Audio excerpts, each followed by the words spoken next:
अस्सलामुअलैकुम to everyone. आप सभी का खैर मकदम है आपके अपने चैनल चौक इंडस्ट्रियल एकेडमी पर। हम उम्मीद करते हैं आप सब जो है अच्छे से होंगे।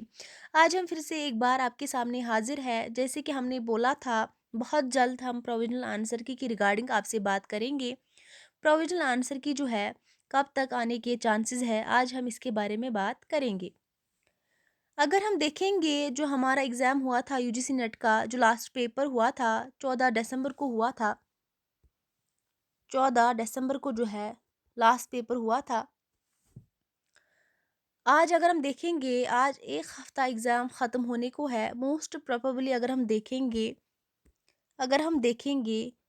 2 वीक के अंदर अंदर, एग्ज़ाम ख़त्म होने के बाद 2 वीक के अंदर अंदर जो है हमें प्रोविजनल आंसर की देखने को मिल जाती है। इसी की बिहाफ पे जो है हम देखेंगे, इस बार की जो प्रोविजनल आंसर की है कब तक आएगी। इस बार की जो है प्रोविजनल आंसर की जो है 25 से 30 दिसंबर के बीच देखने को मिल जाएगी। 25 से 30 दिसंबर के जो है बीच जो है हमारी प्रोविजनल आंसर की जो है देखने को मिल जाएगी। उसी के बाद जो है प्रोविजनल आंसर की आने के बाद जो है हमें 2 दिन मिलते हैं। 2 दिन जो है हमें मिलते हैं क्वेश्चंस को चैलेंज करना रहता है।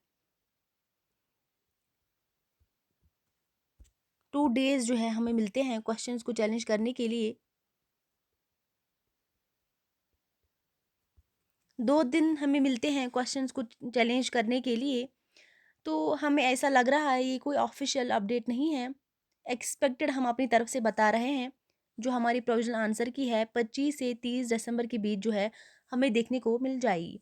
उसके बाद जो है हमें रिजल्ट का हमारे दिमाग में रहता है कि रिजल्ट जो है कब तक आएगा प्रोविजनल आंसर की के बाद। जो कि हमारा रिजल्ट जो है इस बार जो है हमें लगता है, हमारा जो रिजल्ट है 5 जनवरी के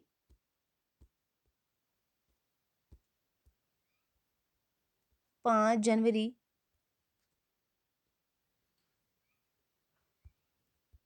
5 जनवरी से 10 जनवरी के बीच जो है, 5 to 10 जनवरी के बीच जो है हमें जो है रिजल्ट देखने को मिल जाएगा। जैसे कि हमने पहले ही बोला, 1-2 दिन ऊपर नीचे हो सकता है। इससे पहले की वीडियो में जो है हमने एक्सपेक्टेड कट ऑफ पे बारे में बात की है। उम्मीद है कि आप लोगों ने जो है वो वीडियो देखी होगी। अगर नहीं देखी होगी तो हम उम्मीद करते हैं आप लोग जो है वो वीडियो ज़रूर देखेंगे। आज के लिए बस इतना ही, मिलते हैं अगली वीडियो में। तब तक के लिए अल्लाह हाफ़िज़।